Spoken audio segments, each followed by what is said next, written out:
જય સ્વામિનારાયણ. તારીખ 1-10-2025 આસો સુદનોમ બુધવાર. જેતપુરમાં જીવા જોશી નામે સદાચારી અને પવિત્ર બ્રાહ્મણ રહેતા હતા. આર્થિક સ્થિતિ ઘણી નબળી હોવા છતાં ખૂબ સંતોષપૂર્વક જીવન જીવી ભગવાનને રાજી કરતા. જીવા જોશીના પત્ની પુતળીબાઈ, ગોવર્ધન જોશી, શિવા જોશી અને પુત્રી કડવીબાઈ, આ ચારેયમાં સત્સંગની સમજણ એકબીજાથી ઉત્તરોત્તર હતી. એક વખતે મહારાજ જેતપુર પધાર્યા હતા. હરિભક્તો મહારાજના દર્શન કરવા પધારતા હતા. મહારાજ કથા વાર્તાનો લાભ આપતા હતા. તેવામાં જીવા જોશી બંને દીકરાઓને સાથે લઈ મહારાજના દર્શને આવ્યા. આ જોઈને મહારાજ ખૂબ રાજી થયા અને બંને દીકરાઓના માથા ઉપર હેતથી હાથ મેલા. મહારાજને દંડવત પ્રણામ કરી જીવા જોશી સભામાં બેઠા. થોડી વાર થઈ ત્યાં મહારાજ કહે કે જીવા જોશી, આ તમારા દીકરા મોટા થઈ ગયા છે, છતાં હજુ જનોઈ કેમ નથી આપી? અરે મહારાજ, બીજું તો કાંઈ કારણ નથી, પરંતુ હમણાં વ્યવહાર થોડો નબળો છે અને વળી અત્યારે દેશકાળ પણ અનુકૂળ નથી. દુઃખ ભર્યા હૃદયે જીવા જોશી બોલ્યા. મહારાજ કહે, જોશી, જનોઈ આપવાનો આ કેટલો ખર્ચ થાય? પ્રભુ, એ તો પ્રસંગ ઉપર આધાર રાખે. જો સાદાઈથી કરીએ તો 200 કોરી ખર્ચ, અને થોડું સારું કરીએ તો 500 કોરી ખર્ચ થાય. આમ વાત ચાલતી હતી ત્યાં એક વેપારી ભક્ત મહારાજના દર્શને આવ્યા. મહારાજે તેમને કહ્યું કે શેઠ, આ જીવા જોશી ખૂબ સારા ભક્ત છે. એમના દીકરાઓને જનોઈ આપવી છે. અમારા ખાતે લખી એમને જે માલ સામાન જોઈએ તે આપજો. શેઠ કહે, સારું મહારાજ, એમને જે જોઈતું હશે તે હું તેમના ઘરે પહોંચાડી દઈશ. પછી મહારાજે તત્કાળ મુહૂર્ત જોવરાવી બીજે દિવસે જનોઈ આપવાનું નક્કી થયું.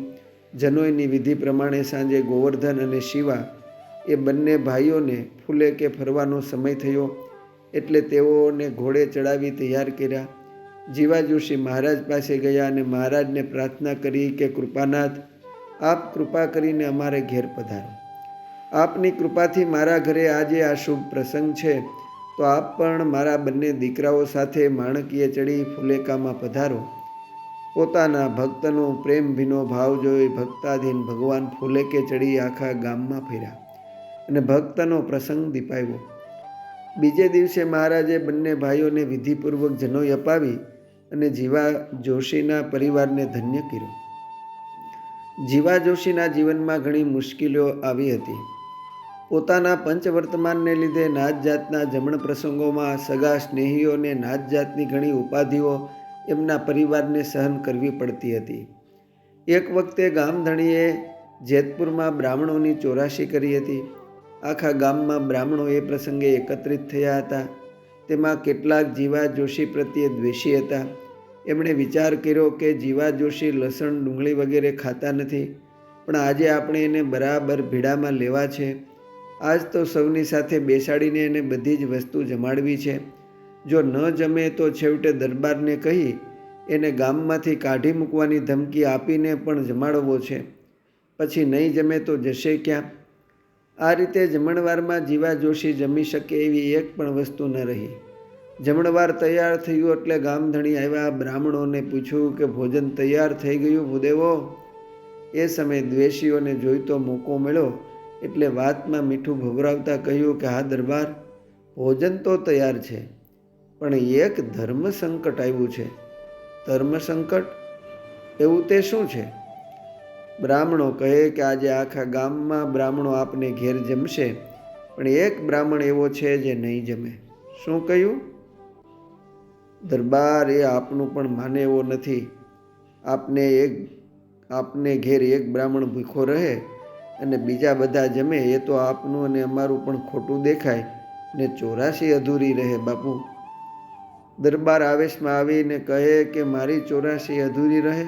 શું વાત કરો છો? હું ગામધણી, મારે ઘરે જમવાની કોણ ના પાડે છે? બાપુ, ઓલા જીવા જોશી એ બોલાવો એને. એવું તે શું છે કે મારે ત્યાં જમે નહીં? દરબારે પસાયતાને કહ્યું મોકલો. જીવા જોશીને બોલાવવામાં આવ્યા. જોશી આવી દરબારને વિનયથી પ્રણામ કરી જય સ્વામિનારાયણ કહ્યા. દરબારને કહ્યું કે બોલો બાપુ, આ ગરીબ બ્રાહ્મણનું શું કામ પડ્યું? એલા ભૂદેવ, આજે તમે અમારે ઘેર જમવાના નથી એવું સાંભળ્યું છે, તો શું વાંધો છે? દરબાર, આપના ઘરે જમવામાં મને કોઈ વાંધો નથી. તમે તો અમારા અન્નદાતા છો, પણ હું ડુંગળી, લસણ, હિંગ વગેરે ખાતો નથી, અને તે બધું આજની રસોઈમાં નાખવામાં આવ્યું છે. તેથી બાપુ, તો એમાં શું થઈ ગયું? આ બ્રાહ્મણો અને અમે બધા જમવાના જ છીએ. દરબાર, આપ બધા પ્રેમથી જમો, પણ આ વસ્તુ ન ખાવી એવી મારા ભગવાનની આજ્ઞા છે. મારો ધર્મ લોપાય બાપ. ત્યાં વચ્ચે એક બ્રાહ્મણ બોલ્યા, જોયું બાપુ, આને ધર્મની આડ લઈ તમારી 84 બગાડવી છે. શું આ બધા વિદ્વાનો બ્રાહ્મણો ધર્મવાળા નથી? આ એક જ ધર્મવાળો ને શાસ્ત્રોને જાણનારો છે એમને? બીજાએ સૂર પુરાવતા બોલ્યા કે હા બાપુ, હવે તમે જ નક્કી કરો. જો જીવા જોશી જમ્યા વગર જશે તો અમે કોઈ નહીં જમીએ. દરબારનું મોઢું ક્રોધથી રાતું થઈ ગયું. આક્રોશમાં આવી બોલ્યા કે જીવા જોશી, હવે તમને છેલ્લી વાર આદેશ કરું છું કે તમે 84માં જમશો ને? દરબાર, તમારો બહુ જ આગ્રહ હોય તો હું મારા હાથે જુદી રસોઈ કરી જમી લઉં. જુદી રસોઈ નહીં થાય. આ બ્રાહ્મણો સાથે જમવું છે કે નહીં? ના બાપુ, ભલે માથું જાય પણ મારી ટેક ન જાય. તો પછી આજે જ પહેરેલે લુગડે ગામ છોડીને ચાલ્યા જાઓ.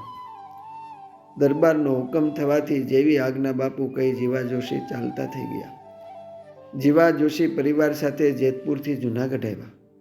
યોગાનુયોગી મહારાજ જૂનાગઢમાં હતા. શ્રીજી મહારાજના દર્શન કરી બધી વાત કરી.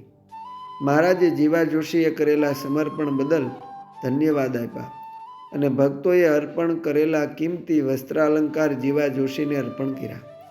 મહારાજે એક ભલામણ પત્ર લખી જીવા જોશીને આપ્યો અને પીઠવડી જવા કહ્યું.